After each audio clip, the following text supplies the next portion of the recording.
మహాపరిశుద్ధుడు, మహాగణుడు, సర్వోన్నతుడు, సర్వశక్తిమంతుడు, సర్వమానవాళికి దేవాతి దేవుడైనటువంటి యెహోవా దేవునికి మొదటిగా నా యొక్క స్తుతులు, స్తోత్రములు, కృతజ్ఞతలు తెలియచేసుకుంటున్నాను. ప్రభువునందు ప్రియమైనటువంటి వారందరికీ కూడా మన ప్రభువును, రక్షకునైన యేసుక్రీస్తు నామములో నా యొక్క వందనములు తెలియచేసుకుంటున్నాను. ప్రియమైన వారలారా, అందరూ క్షేమంగా ఉన్నారని, ఆ మహాదేవుని యొక్క కృపను బట్టి అందరూ కూడా ఆరోగ్యకరంగా ఉన్నారని ఆశిస్తున్నాను. దేవుని బిడ్డలుగా మనమందరం కూడా ఆయన చూపించిన మార్గంలో, ఆయన కుమారుని ద్వారా స్థాపించిన మార్గంలో మనమందరం కూడా బాధ్యతగా నడవాలి. కేవలము క్రైస్తవులమని చెప్పుకోవడం వల్ల ప్రయోజనం అంటే ఏముండదు గానీ, క్రీస్తుకు తగినట్టుగా నడిస్తేనే ఆ క్రైస్తవ్యానికి మనము సరియైనటువంటి న్యాయం చేయడం అనేది మనం చేయగలం. ఎప్పుడైతే మనము క్రీస్తును మాదిరిగా తీసుకొని మనము నడవగలమో, ఖచ్చితంగా మనము ఎందుకు క్రీస్తుని నమ్ముకున్నాము అనే దానికి మనము నిర్వచనం అనేది ఇవ్వగలము. మన నడవడిక అనేది ఆ మాదిరిగా లేకపోతే మనము క్రైస్తవ్యం అనే మాటకు సరియైనటువంటి న్యాయం చేసిన వారముగా ఉండలేము. ఆ మాటకు సరియైన అర్థాన్ని కూడా మనము ఇవ్వలేము. ఈరోజు మీ అందరితో పాటు కూడా నేను పంచుకునేటువంటి విషయము, క్రైస్తవునికి సమస్యలు, శ్రమలు ఉండవా? క్రైస్తవునికి సమస్యలు, శ్రమలు ఉండవా? ఈ విషయాన్ని ఎందుకు ఈరోజు మీతో నేను పంచుకోవాలని ఆశిస్తున్నాను అంటే, ప్రస్తుత క్రైస్తవ సమాజంలో చాలామంది బోధకులు చేసేటువంటి తప్పుడు బోధల వలన, వారు చేసేటువంటి అబద్ధపు బోధల వలన, కల్పిత కథల వలన అనేక మంది ఈరోజు క్రీస్తుని నమ్ముకుంటున్నారు. కల్పిత బోధల వలన, అబద్ధ బోధ వలన, తప్పుడు బోధల వలన అనేక మంది క్రీస్తుని నమ్ముకుంటున్నారు. 2 తిమోతి పత్రికలో పౌలు గారు తిమోతికి తెలియజేస్తూ ఆయన ఒక మాట తెలియజేస్తారు. 2 తిమోతి పత్రిక 2వ అధ్యాయం మనం చదివితే అక్కడ క్షమించండి, 2 పేతురు పత్రిక, పేతురు గారు తెలియజేస్తూ 2 పేతురు పత్రిక 2వ అధ్యాయం మనం చదివితే ఒకసారి అక్కడ పేతురు గారు మాట్లాడుతూ ఏమంటున్నారంటే, మరియు అబద్ధ ప్రవక్తలు ప్రజలలో ఉండిరి, అటువలనే మీలోనూ అబద్ధ బోధకులుందురు. వీరు తమ్మును కొనిన ప్రభువును కూడా విసర్జించుచు తమకు తామే శీఘ్రముగా నాశనము కలుగజేసుకొనుచు నాశనకర్మగు భిన్నాభిప్రాయములను రహస్యముగా బోధించుదురు. నాశనకర్మగు భిన్నాభిప్రాయములను రహస్యముగా బోధించుదురు. మరియు అనేకులు వారి పోకిరి చేష్టలను అనుసరించి నడుతురు. వీరిని బట్టి సత్యమార్గము దూషింపబడును. ఈరోజు ఈ క్రైస్తవ సమాజంలో చాలామంది బోధకులు చేస్తున్నటువంటి తప్పుడు బోధల వలన, దుర్బోధల వలన, కల్పిత బోధల వలన, ఊహాజనితమైన బోధల వలన అనేక మంది క్రీస్తులోనికి వస్తున్నారు, క్రీస్తుని నమ్ముకుంటున్నారు. యేసుని నమ్ముకోండి, మీకున్న సమస్యలు, మీ కుటుంబంలో ఉన్న సమస్యలు అన్నీ హరించిపోతాయి. యేసును నమ్ముకోండి, మీరు ఏం కావాలనుకుంటే అది జరుగుద్ది. యేసుని నమ్ముకోండి, మీ కష్టాలన్నీ కడతేరిపోతాయి అనేటువంటి ఒక భయంకరమైనటువంటి అబద్ధ బోధలు, భయంకరమైనటువంటి తప్పుడు బోధలు చేసి అనేక మందిని క్రీస్తులోనికి నడిపిస్తున్నారు. నాశన కర్మకు భిన్నాభిప్రాయములను బోధించుదురు. యేసుని నమ్ముకోండి మీకు అది జరుగుద్ది. యేసుని నమ్ముకోండి మీకు ఇది జరుగుద్ది. యేసుని నమ్ముకోండి మీకు అనుకున్నది మీరు ఏదైతే అనుకుంటున్నారో అది సాధించేస్తారు. యేసుని నమ్ముకోండి మీకేం కావాలో అది దొరికిద్ది. యేసుని నమ్ముకోండి రాత్రికి రాత్రే మీరు కుబేరులైపోతారు. అనేటువంటి పనికి మాలిన తప్పుడు బోధల వలన ఈరోజు చాలామంది క్రీస్తుని నమ్ముకుంటున్నారు. కారణము ఇవే. ఏంటి? యేసు నమ్ముకుంటే జరిగిపోతుంది. యేసు నమ్ముకుంటే అది జరిగిపోతుంది. యేసు నమ్ముకుంటే అబ్బో! ఇంకేముంది రాత్రికి రాత్రి నేను అపర కుబేరునైపోతాను. నేను మరొక అంబానీనైపోతాను. మరొక అదానీనైపోతాను. అనేటువంటి ఒక దురాలోచనతో చాలామంది ఈరోజు క్రీస్తుని నమ్ముకుంటున్నారు. అంటే ఇక యేసుక్రీస్తుని నమ్ముకోవడానికి ఈ బోధకులు చేసేటువంటి విధానము వలన వారు ఆలోచన లేకుండా ఆలోచన లేకుండా బాప్తిసం తీసుకుంటున్నారు. 1, 2 నెలలు మంచి విశ్వాసంతో. కారణం ఏంటంటే ఏదో కోరికతో వారు యేసు దగ్గరకొచ్చారు. ఆ కోరిక తీర్చుకోవడానికి 1, 2 నెలలు మంచి విశ్వాసముతో, భక్తితో నిండుకుండా ఏ విధముగా అయితే ఉంటదో అటువంటి విశ్వాసంతో వారు క్రీస్తులో జీవిస్తారు. వారు క్రీస్తులో జీవిస్తారు. ఒక 2 నెలలు దాటిన తర్వాత రాను రాను విశ్వాసం అనేది సన్నగిల్లుతుంటది. కారణం ఏంటంటే వారు ఏదో అనుకోని క్రీస్తులోనికొచ్చారు. ఏదో కావాలి, అది క్రీస్తులోకొస్తే దొరికేస్తుంది. లంకె బిందులు దొరికేస్తాయి అనేటువంటి ఒక దురాలోచనతో క్రీస్తులోకొస్తారు. ఒక 2 నెలలు, 3 నెలలు పోయిన తర్వాత ప్రయోజనం ఉండదు. అన్యునిగా ఉన్నప్పుడు ఉన్న కష్టాల కంటే ఈ క్రీస్తును అంగీకరించిన తర్వాత కష్టాలనేవి పెరుగుతూ ఉంటాయి. అనుకున్నది జరగట్లేదు. కష్టాలు చూస్తే పెరిగిపోతున్నాయి. మరలా ఇందులో ఒక కుల వివక్ష ఒకటుంటది. సమాజ వివక్ష ఒకటుంటది. వీటన్నింటి దృశ్యం అనేది అతనికి కనిపిస్తుంటది. 3 నెలలు, 4 నెలలు దాటిన తర్వాత. సో, అప్పటినుంచి ఆ యొక్క విశ్వాసాన్ని లేపోతే అల్ప విశ్వాసి తన యొక్క విశ్వాసం అనేది రోజు రోజుకి దిగజారిపోతూ చివరికి క్రీస్తును విడిచిపెట్టేటువంటి విధానానికి వచ్చేస్తాడు. ఈరోజు క్రైస్తవ సమాజంలో అలాంటి వారు ఎంతోమంది మన కళ్ళ ముందు మనం చూస్తుంటాం. ఎంతోమంది ఈరోజు ఎందుకమ్మా నువ్వు క్రీస్తుని విడిచిపెట్టేసావు అంటే, ఏముంది బాబు ఆయన దగ్గరికి వెళ్ళను నాకేం జరగలేదు అందుకే ఆయన్ని వదిలేశాను అని చెప్పేటువంటి మనుషులు ఎంతోమంది మనం చూస్తున్నాం ఈ రోజున. కారణం ఏంటంటే బోధకుడు చేసినటువంటి తప్పుడు బోధలు, బోధకుడు చేసేటువంటి అబద్ధ బోధలు, బోధకుడు చేసేటువంటి కల్పిత బోధల వలన ఇదిగో ఈరోజు అనేక మంది ఈరోజు ఎందుకు నువ్వు క్రీస్తులోంచి బయటకు వచ్చేసావు, ఎందుకు నువ్వు క్రైస్తవ్యాన్ని వదిలేసావు అంటే ఈ మతోన్మాదులు చాలామంది వీడియోలు చేస్తున్నారు కదా ఈ రోజున. స్పెసిఫిక్‌గా టార్గెట్ చేసి ఇలాంటి వారందరిని కూడా వాళ్ళు ఫైండ్ ఔట్ చేసి కూర్చోబెట్టి స్టూడియోలో కూర్చోబెట్టి వీడియోలు చేసి యూట్యూబ్‌లో వదులుతున్నారు అంటే దానికి అసలు ఆ బీజం వేసింది ఎవరు అంటే అబద్ధ బోధకులు. తప్పుడు బోధలు చేసి, అబద్ధ బోధలు చేసి, యథార్థమైన బోధ చేయకుండా, హితబోధ చేయకుండా కేవలము సంఘాలను సంఖ్యాపరంగా నింపుకొని ధనాపేక్షతో అంటే ఎంత ఎక్కువ మంది సంఘం పెరిగితే అంత ధనమొస్తది అనేటువంటి ఒక దురుద్దేశము, దురాలోచన, ధనాపేక్ష అనేక మంది పాస్టర్స్‌ని, బోధకుల్ని ఏం చేస్తుందంటే తప్పుడు బోధలు చేసి సంఘాన్ని నింపుకుంటున్నారు. సో, దాని ఫలితంగా ఒక వ్యక్తి క్రీస్తులోనికి వచ్చినప్పటికీ కూడా తన విశ్వాసం అనేది స్థిరమైనటువంటి విశ్వాసముగా ఉండలేకపోవడం వల్ల అతడు శ్రమలు ఎప్పుడైతే ప్రవేశిస్తాయో అతని జీవితంలోనికి, ఎప్పుడైతే కష్టాలు ప్రవేశిస్తాయో, ఎప్పుడైతే బాధలు ప్రవేశిస్తాయో, ఎప్పుడైతే ఒక రకమైనటువంటి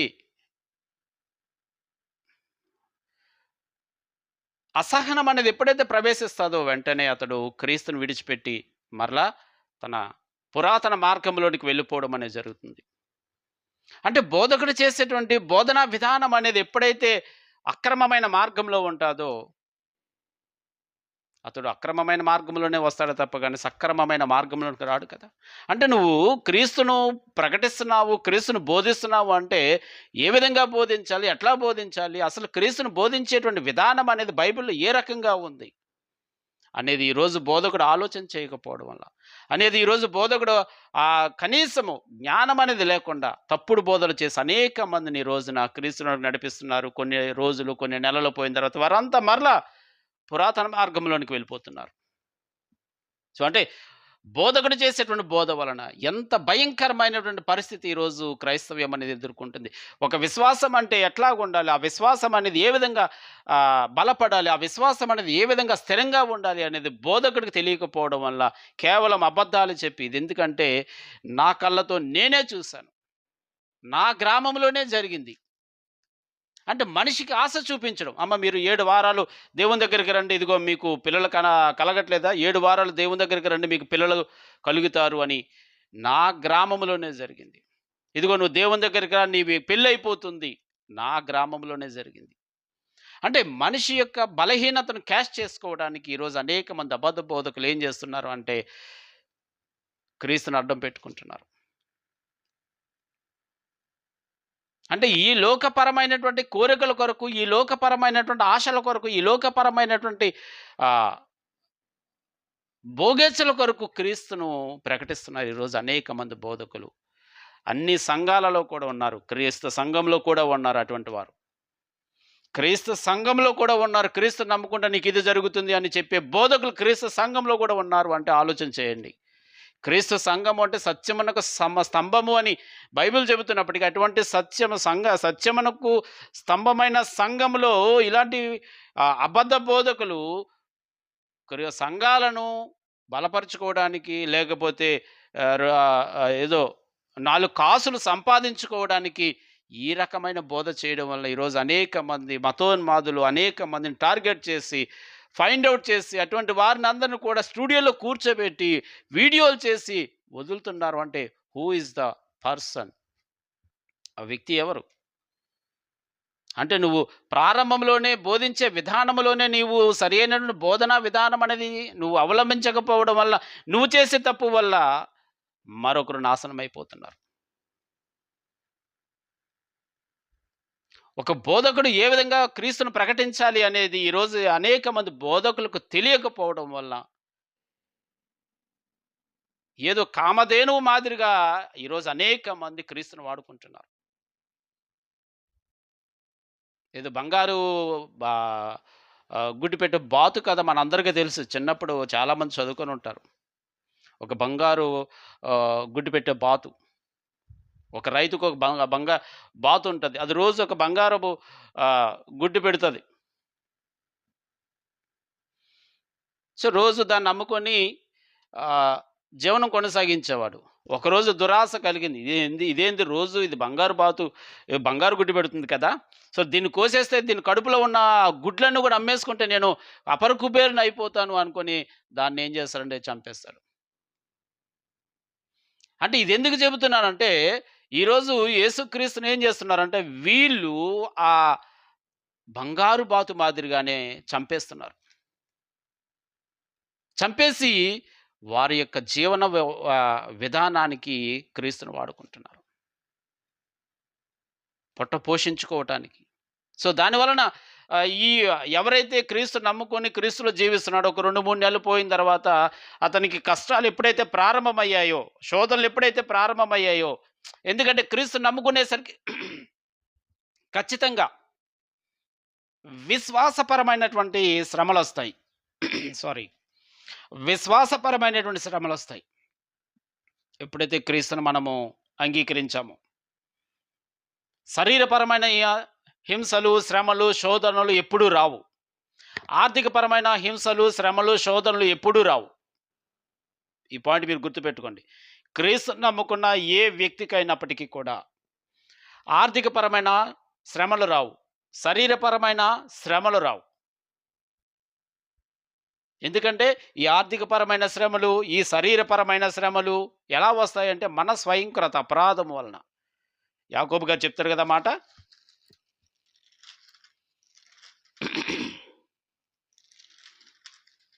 యాకోబు గారు 1వ అధ్యాయము, యాకోబు పత్రిక 1వ అధ్యాయం మనము 12 నుంచి చదువుకుంటూ వస్తే, శోధన సహించువాడు ధన్యుడు, అతడు శోధనకు నిలిచిన వాడై ప్రభు తన్ను ప్రేమించిన వారికి వాగ్దానం చేసిన జీవ కిరీటం పొందును. దేవుడు కీడు విషయమై శోధింపబడనేరడు. ఆయన ఎవనిని శోధింపడు. దేవుడు కీడు విషయమే శోధింపబడనేరడు. ఆయన ఎవనిని శోధింపడు. గనుక ఎవడైనను శోధింపబడినప్పుడు నేను దేవుని చేత శోధింపబడుచున్నానని అనకూడదు. ప్రతివాడు తన స్వకీయ దురాశల చేత ఈడ్వబడి, ప్రతి ఒక్కడు తన స్వకీయ దురాశల చేత ఈర్వబడి మరులు కొల్పబడిన వాడే శోధింపబడుచున్నాడు.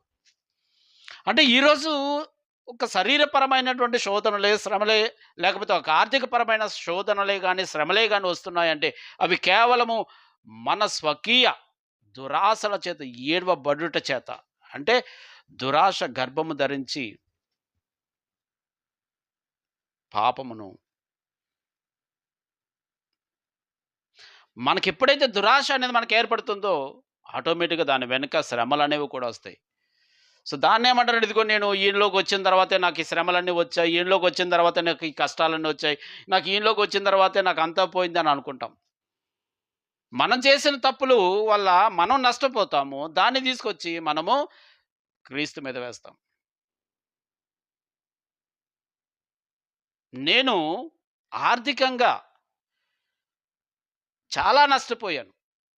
ఆర్థికంగా అంటే అసల నేను నా యొక్క ఆర్థిక స్థితిని సరిదిద్దుకోవడానికి కూడా అవకాశం లేనంత ఆర్థిక స్థితిగా ఆ ఆర్థిక స్థితి నేను చూశాను. అంటే అంతటి భయంకరమైనటువంటి నష్టాల ఊబిలో కూరుకుపోయాను. దీన్ని నేను యేసుక్రీస్తు మీదకి నెట్టొచ్చా?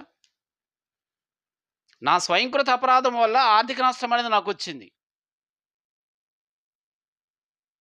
నా స్వయంకృత అపరాధం వల్లే నేను అంత నష్టపోయాను. సో దీనిని నేను యేసుక్రీస్తు మీద పెట్టేసి, ఇదిగో యేసుక్రీస్తులోనికి వచ్చిన తర్వాతే నాకు ఈ నష్టమంతా కలిగింది అని చెబుతున్నాను అంటే, అంటే నువ్వు చేసిన తప్పుకు యేసుక్రీస్తును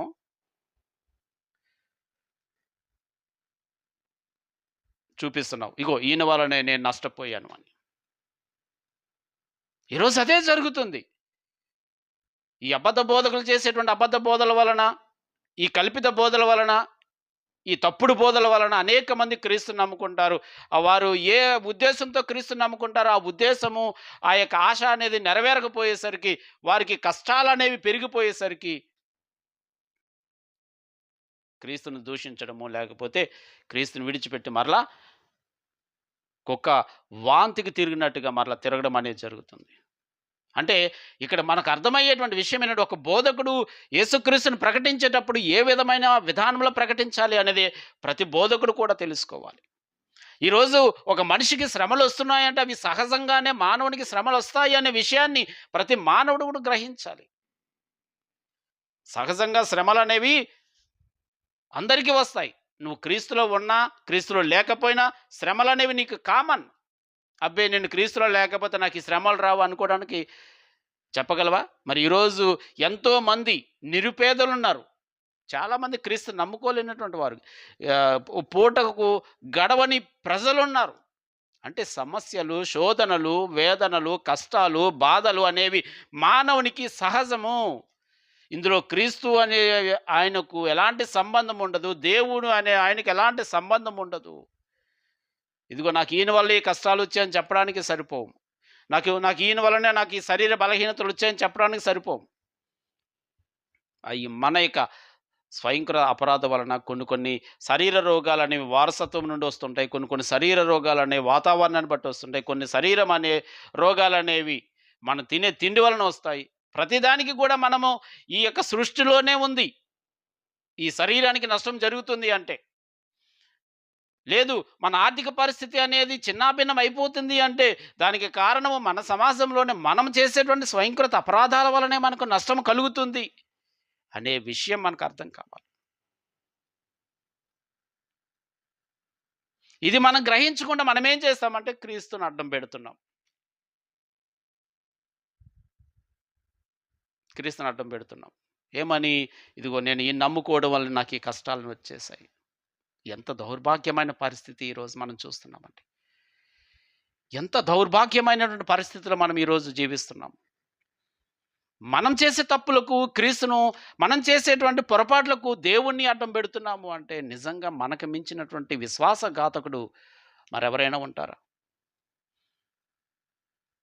మరి అలాగనుకుంటే అపోస్తుల యొక్క జీవన విధానాన్ని, అపోస్తులు పడిన కష్టాలను, వాళ్ళు చూసినటువంటి శ్రమలను ఒక్కసారి మనం గాని చదివితే, మరి ఏ ఒక్క అపోస్తులు కూడా ఇదిగో నేను క్రీస్తు వలన ఇన్ని నష్టపోయాను అని గాని, నేను క్రీస్తు వలన ఎంత కోల్పోయానని గాని, ఏ ఒక్క అపోస్తులు కూడా చెప్పలేదే. ఎందుకంటే వారు చాలా నష్టపోయారు అపోస్తులు. వారి ప్రాణాలు కూడా కోల్పోయేటువంటి స్థాయికి వెళ్లారు అపోస్తులు. వారి ప్రాణాలు కూడా కోల్పోయారు. కానీ ఏ ఒక్క అపోస్తలుడు కూడా ఇదిగో క్రీస్తు వలన నేను ఈ నష్టాన్ని చూశాను, క్రీస్తు వలన నాకు ఈ బాధలొచ్చాయి, ఇగో క్రీస్తు వలన నా బంధువులు నన్ను వదిలేశారు అని చెప్పలేదు. మరి ఈరోజు నువ్వు నేనేం చెబుతున్నాము? ఇదిగో ఈయన వలనే నేను అందరికి దూరం అయిపోయాను, ఈయన వలనే నేను నష్టపోయాను, ఈయన వలనే నేను అంతా కూడా కోల్పోయానని ఈరోజు మనం చెబుతున్నాం. అంటే నువ్వు బైబిల్ చదువుతున్నావా లేదా? నువ్వు దేవుని వాక్యాన్ని వింటున్నావా లేదా? నీకొచ్చే కష్టాలకు, నీకొచ్చే బాధలకు, నీకొచ్చే వేదనకు, నీకొచ్చే శోధనలకు దేవుడే కారణం ఎట్లాగవుతాడు? ఒక్క విషయంలోనే నీకు శ్రమలొస్తాయి. విశ్వాస విషయంలోనే నీకు శ్రమలొస్తాయి. ఖచ్చితంగా. నీ విశ్వాసమును స్థిరమైనదిగా ఉంచుకోవడానికి, నీ విశ్వాసము బలమైనదిగా ఉంచుకోవడానికి, ఆ విశ్వాసానికి సంబంధించినటువంటి శ్రమలే నీకొస్తాయి తప్ప గాని, ఆర్థికపరమైన శ్రమలు గాని, శరీరపరమైన శ్రమలు గాని, వీటికి దేవునికి ఎలాంటి సంబంధము ఉండదు. ఈ విషయం ప్రతి క్రైస్తవుడు కూడా గుర్తుపెట్టుకోవాలి. ప్రతి క్రైస్తవుడు కూడా గుర్తుపెట్టుకోవాలి. ఈ శ్రమలనేవి నాకు నా స్వయంకృత అపరాధాల వలనే నాకొస్తున్నాయి అనే విషయాన్ని.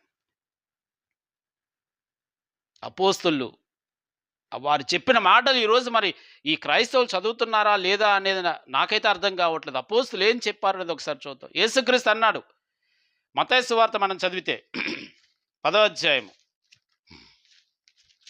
యేసుక్రీస్తు వారు ఆయన పరిచర్య కాలమందు ఆయన చెప్పిన ఒక మాటను మనం ఆలోచన చేస్తే, మత్తయి సువార్త 10వ అధ్యాయం 34 నుంచి 38 వరకు కూడా అక్కడ ఆయన చెప్పిన మాట, నేను భూమి మీదకి సమాధానము పంపవచ్చితనని తలంచవద్దు.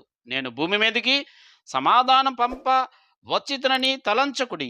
ఖడ్గమునే గాని సమాధానమును పంపుటకు నేను రాలేదు. ఒక మనుషునికి వాని తండ్రికిని, కుమార్తెకును ఆమె తల్లికిని, కోడలికిని ఆమె అత్తకును విరోధము పెట్టవచ్చితని. ఏమిటిది?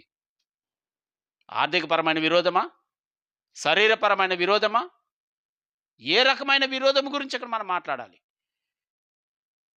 వాక్యం అర్థం కాని వాడు దాన్ని తీసుకొచ్చి ఇదిగో యేసుక్రీస్తు వచ్చి అందరికీ విరోధం పెట్టేశాడు అంటాడు. దేని గురించి మాట్లాడుతున్నాడు? దీని ముగింపు అనేది కింద మనం చదవాలి కదా. ఒక మనిషిని ఆ ఇంటి వారు అతనికి శత్రువులగుదురు. తండ్రినైనను తల్లినైనను నాకంటే ఎక్కువగా ప్రేమించేవాడు నాకు పాత్రుడు కాడు. కుమారునైనను కుమార్తెనైనా నాకంటే ఎక్కువగా ప్రేమించేవాడు నాకు పాత్రుడు కాడు. అంటే ఏంటి? యేసుక్రీస్తు స్థాపించిన సత్యము విషయంలో ఒక కుటుంబంలో వైరుధ్యాలనేవి రావడానికి అవకాశం ఉంటుంది. ఎందుకంటే ఇది జీవమార్గము. ఈ జీవమార్గం విషయంలో కుటుంబంలో వైరుధ్యాలనేవి రావడానికి అవకాశం ఉంటుంది. సో వాటిని సరిచేసుకుని కుటుంబం అంతటిని కూడా ఆ జీవ మార్గంలో నడిపించడానికి సత్యం తెలిసిన వాడు ఆ కుటుంబంలో ఉంటే దాన్ని సరిచేసుకోవాలి. ఇది యేసుక్రీస్తు వారి విశ్వాసం గురించి, తనను గురించి మాట్లాడుతున్నది. నేనే మార్గము, సత్యము, జీవము, నా ద్వారానే తప్ప ఎవడును తండ్రి యొద్దకు చేరడు అనేటువంటి ఏ మార్గం గురించి అయితే యేసుక్రీస్తు వారు ఈ భూమి మీదకి వచ్చారో, ఏ మార్గమును స్థాపించాలనే ఉద్దేశంతో యేసుక్రీస్తు వారిని తండ్రి పంపించాడు, ఆ మార్గం గురించే విభేదాలు అనేవి రావడానికి అవకాశం ఉంటుంది. ఎందుకంటే ప్రపంచమంతా కూడా సాతాను యొక్క అధికారంలో ఉండిపోయింది. ప్రతి మనిషి తనకు అనుకూలమైనటువంటి ఆచార వ్యవహారాలతో తన జీవితాన్ని కొనసాగించుకు వెళ్తున్న సమయంలో యేసుక్రీస్తు వారు స్థాపించిన ఆ యొక్క మార్గము నిమిత్తము మనుషుల మధ్య విభేదాలు అనేవి రావచ్చు. సో దాని గురించి మాట్లాడుతుంటే దాన్ని తీసుకువెళ్ళి మరో దానికి ముడిపెట్టి ఏదేదో మాట్లాడుతుంటాం, ఏదేదో చెబుతుంటారు అనేక మంది మతోన్మాదులు కానీ, వాక్యం తెలియని బోధకులు కానీ. సో ఈ అపోస్తులు కూడా ఏం చెప్పారు అనేది ఒకసారి ఆలోచన చేస్తే, అపోస్తుల గురించి కూడా యేసుక్రీస్తు వారు అద్భుతమైన మాట చెప్పారు. 10వ అధ్యాయం మనం చదివితే 22వ వచనం, మీరు నా నామము నిమిత్తం అందరి చేత ద్వేషింపబడుదురు. మీరు నా నామము నిమిత్తము అందరి చేత ద్వేషింపబడుదురు, అంతము వరకు సహించువాడే రక్షింపబడను. శిష్యుల గురించి మాట్లాడుతున్నాడు. ఈరోజు నీ కుటుంబంలో నువ్వు ఒక్కడవే విశ్వాసిగా ఉన్నావు. సో, ఈ విశ్వాసాన్ని బట్టి నీకు సూటిపోటు మాటలనేవి నీకు ఎదురవుతూ ఉంటాయి. అనేక మంది నిన్ను కాకుల వలె గుచ్చుతూ ఉంటారు. కానీ నీ విశ్వాసం అనేది నువ్వు కాపాడుకొనగలిగితే, నీ విశ్వాసం అనేది నీవు స్థిరంగా ఉంచుకొనగలిగితే, ఖచ్చితంగా ఎవరైతే నిన్ను దూషిస్తారో వారే మరలా నీ వెంబడి క్రీస్తును వెంబడించడం అనేది జరుగుద్ది. అయితే అది ఆ సహనము, ఆ ఓపిక అనేది మనకు కావాలి.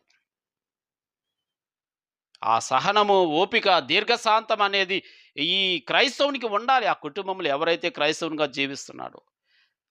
ఆవేశంతోటో, ఆక్రోశంతోటో, కోపంతోటో మనము క్రీస్తును ప్రకటించడం వల్ల ప్రయోజనం ఉండదు. నరుని కోపము దేవుని నీతిని నెరవేర్చదు అని మనకు యాకోబు గారు చెప్పారు. నరుని కోపము దేవుని నీతి. మనం కోపంతోటో ఏదో చెయ్యాలని, నువ్వు క్రీస్తు నమ్ముకోకపోతే నేను చచ్చిపోతానని, నువ్వు క్రీస్తు నమ్ముకోకపోతే నేను నీతో ఉండనని, ఈ రకమైనటువంటి విధానంలో క్రీస్తును ప్రకటించడం వల్ల క్రీస్తుకు అవమానమే తప్ప గాని ఖ్యాతి అనేది రాదు. కాబట్టి మనం క్రీస్తు నమ్ముకున్న తర్వాత శ్రమలనేవి మనకు దేని విషయంలో వస్తాయి అంటే, విశ్వాస విషయంలో మనకు శ్రమలనేవి వస్తాయి తప్ప గాని శరీరపరమైనటువంటి శ్రమలనేవి ఎప్పుడు కూడా రావు. అపోస్తలులకు అదే వచ్చింది. శరీరపరమైన శ్రమలు కాదు, వారికి ఆర్థికపరమైన శ్రమలు కాదు, కేవలం క్రీస్తు నిమిత్తమే వారికి శ్రమలొచ్చాయి. అపోస్తల కార్యం మనం చదివితే మనకు అక్కడ పేతురు, యోహానులు పట్టుకున్నప్పుడు, ఇదిగో ఈ నామము నిమిత్తం మీరెక్కడ కూడా బోధించకూడదు, ఈ నామాన్ని మీరెక్కడ కూడా ఉచ్చరించకూడదు అన్నప్పుడు, అప్పుడు వాళ్ళు అంటారు, మనుషుల మాట వినుట కంటే, దేవుని మాట వినుట కంటే మనుషుల మాట వినుట న్యాయమా అని అడుగుతారు. అంటే వారికున్న క్రీస్తు పట్ల వారికున్న విశ్వాసం మీద వారికొచ్చిన శ్రమలను బట్టి వారు మాట్లాడినటువంటి మాటలు. ఈరోజు మనము కూడా ఆలోచించేయాలి. మనకున్నటువంటి విశ్వాసానికి వచ్చే శ్రమలను బట్టి మనము ఆ విశ్వాసం నుండి తొలగిపోయే విధంగా ఉండకూడదు. అయ్యో! ఈ విశ్వాసం వల్ల ఈరోజు నాకు ఈ శ్రమలొచ్చాయి. ఈ శ్రమలు రావడం అంటే ఏంటి? నీ ఇరుగు పొరుగు వారు నిన్ను దూషించడం అనేది చేస్తూ ఉంటారు.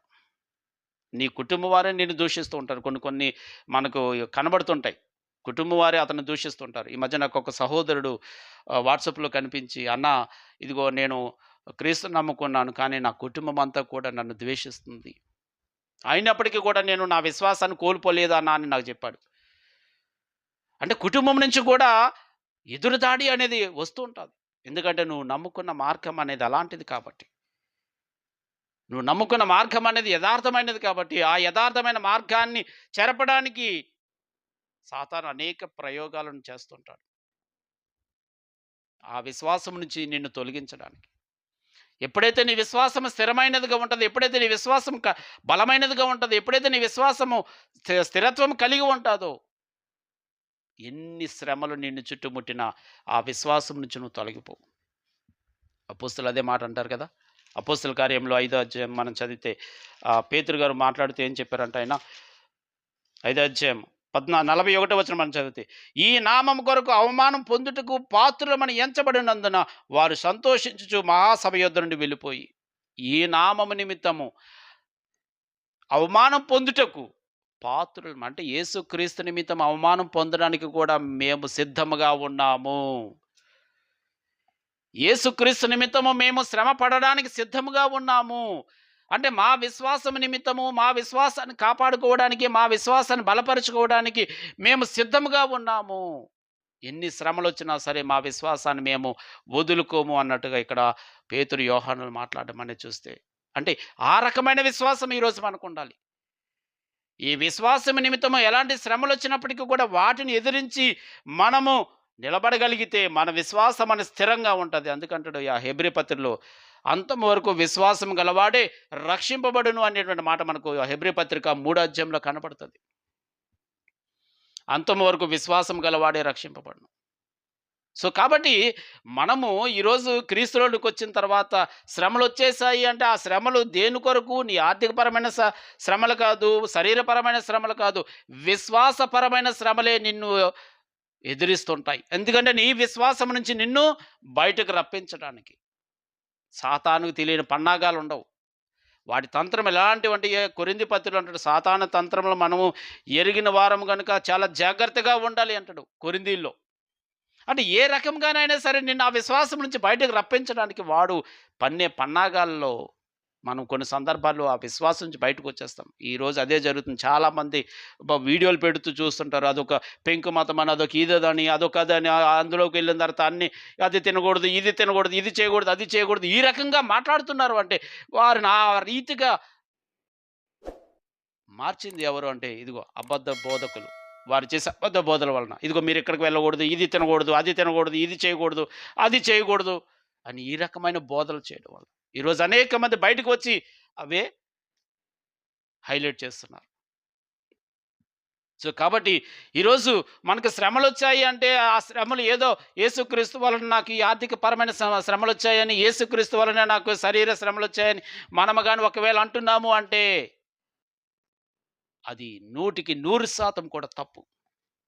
అది 100కి 100% కూడా తప్పు. ఎందుకంటే శరీరపరమైన శ్రమలకు, ఆర్థికపరమైన శ్రమలకు, కష్టాలకు, వేదనలకు యేసుక్రీస్తు గాని, దేవుడు గాని ఎలాంటి కారకుడు కాదు. అవి కేవలము మన యొక్క స్వయంకృత అపరాధం వలనే ఒక్క విశ్వాస విషయంలోనే మనకు శ్రమలు ఎదురవుతుంటాయి. వాటిని ఎదుర్కొని మనము ముందుకు కొనసాగాలి. పౌలు గారు అంటారు కదా! నేను క్రీస్తు కొరకు చనిపోవడానికి సిద్ధంగా ఉన్నాను. అది. అంతేగాని శరీరం కొరకు, ఆర్థికపరమైన విషయాల కొరకు పౌలు గారు ఆ మాట చెప్పలేదు. క్రీస్తు కొరకు బ్రతుకుడు క్రీస్తే, చావైతే లాభం అంటాడు. అంటే క్రీస్తు కొరకు ఎలాంటి శ్రమలనైనా ఎదుర్కోవడానికి నేను సిద్ధంగా ఉన్నాను. అటువంటి విశ్వాసం మనకుండాలి. మన విశ్వాసము బలమైనదిగా ఉండాలి అంటే ఆ శ్రమలను ఎదుర్కోవాలి. ఈ విశ్వాసాన్ని బలహీనపరచడానికి ఆర్థికపరమైనటువంటి విషయాలను కూడా సాతాను లేవనెత్తుతాడు. వాటన్నింటిని కూడా పరిష్కరించుకునే విధంగా మనం ముందుకు కొనసాగాలి. వాటన్నింటిని కూడా మనం సరిచేసుకొని మన విశ్వాసంలో ముందుకు కొనసాగితే మనం రక్షింపబడినట్టే. మన విశ్వాసంలో ముందుకు కొనసాగితే మనం రక్షింపబడినట్టే.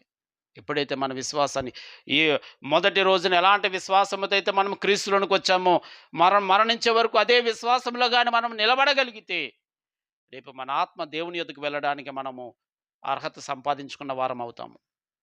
లేదు మన విశ్వాసం అనేది ఏదో అప్ అండ్ డౌన్స్‌లో ఉన్నప్పటికీ కూడా దాన్ని బలపరుచుకునే విధంగా మనం ముందుకు కొనసాగాలి. లేదు పూర్తిగా విశ్వాసం నుంచి తొలగిపోయాము అంటే ఇంకా మనము దేవుని యొద్దకు వెళ్ళే ఆ యొక్క అదృష్టాన్ని మనం కోల్పోయినట్టే.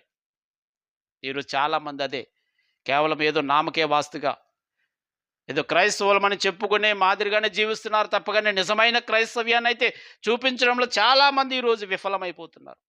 నిజమైన క్రైస్తవ్యాన్ని చూపించడంలో ఉన్నటువంటి ఆనందము, అదృష్టము మరెక్కడా దొరకదు.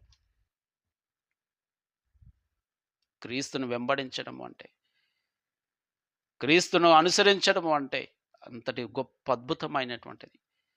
ఆ విషయంలో మనం ముందుకు కొనసాగాలి. ఎలాంటి శ్రమలొచ్చినప్పటికీ కూడా, ఎలాంటి శోధనలొచ్చినప్పటికీ కూడా, ఎలాంటి వేదనలొచ్చినప్పటికీ కూడా ఇవి కేవలము శరీరపరమైన శ్రమలు అనుకుంటే అవి మనము సరిచేసుకోవచ్చు. ఆర్థికపరమైన శ్రమలు అంటే మనం సరిచేసుకోవచ్చు.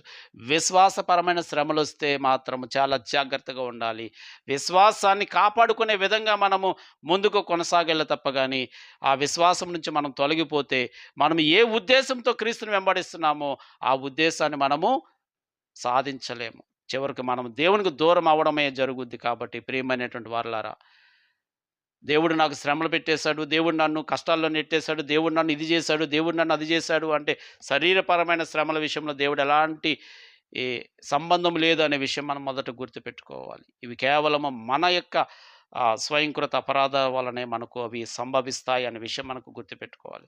అబద్ధ బోధకులు కూడా, ప్రియమైన బోధకులరా, మీరు విశ్వాసాన్ని ప్రకటించేటప్పుడు వాక్యానుసారమైన విశ్వాసాన్ని, క్రీస్తును ప్రకటించే విధానంలో ఎందుకు క్రీస్తుని నమ్ముకోవాలి, క్రీస్తుని నమ్ముకునేటువంటి వచ్చే ప్రయోజనాలు ఏమిటి అనేది మీరు ఆలోచన చేసి బోధించండి. అంతే తప్పగా నువ్వు క్రీస్తు దగ్గరికి రా, పెళ్ళి అవుతుంది, నువ్వు క్రీస్తు దగ్గరకు రా, నీకు ఉద్యోగం వస్తుంది, నువ్వు క్రీస్తు దగ్గర రా, నీ గేదె పాలు ఇస్తుంది, నువ్వు క్రీస్తు దగ్గర రా, నీ ఇంట్లో ఉన్న ఎలకలన్నీ బయటకు పోతాయి, ఈ రకమైనటువంటి పనికి మాలిన బోధలు చేసి